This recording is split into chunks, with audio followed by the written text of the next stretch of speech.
জীবনে তিনটি আদর্শ চোখ বন্ধ করে মেনে চলার কথা বলেছেন স্বামীজি। তিনি বলেছেন, যারা তোমার সাহায্য করেছে তাদের কখনো ভুলে যেও না, যারা তোমাকে ভালোবাসে তাদের কোনোদিনও ঘৃণা করো না, যারা তোমাকে বিশ্বাস করে তাদের কখনো ঠকিও না।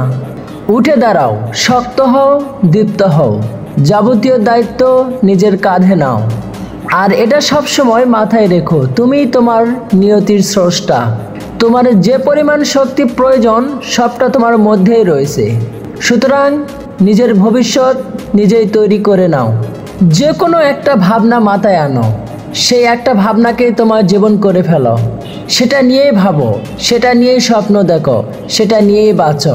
সেই ভাবনাকে বাস্তবায়িত করতে তোমার মস্তিষ্ক, তোমার পেশি, তোমার শরীরের প্রত্যেকটি অঙ্গকে কাজে লাগাও। প্রত্যেকটা ভাবনাকে অন্য ভাবনার থেকে আলাদা করে রাখো, এই পথেই সাফল্য আসবে। তুমি খ্রিস্টের মতো ভাবলে তুমি একজন খ্রিস্টান, তুমি বৌদ্ধের মতো ভাবলে তুমি একজন বৌদ্ধ। তোমার ভাবনা, অনুভূতি তোমার জীবন শক্তি। যতই বুদ্ধি দিয়ে কাজ করো, এগুলি ছাড়া ভগবানের কাছে পৌঁছানো সম্ভব নয়। তুমি গীতা পড়ার থেকে ফুটবলের মাধ্যমে স্বর্গের অনেক বেশি কাছাকাছি যেতে পারো।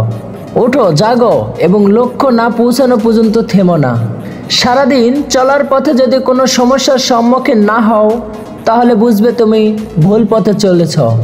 আমি বিশ্বাস করি যে কেউ কিছু পাওয়ার উপযুক্ত হলে জগতের কোনো শক্তি তাকে বঞ্চিত করতে পারে না। তাই তোমার লক্ষ্য পৌঁছানো পর্যন্ত থেমো না, লড়াই করে যাও। ধন্যবাদ।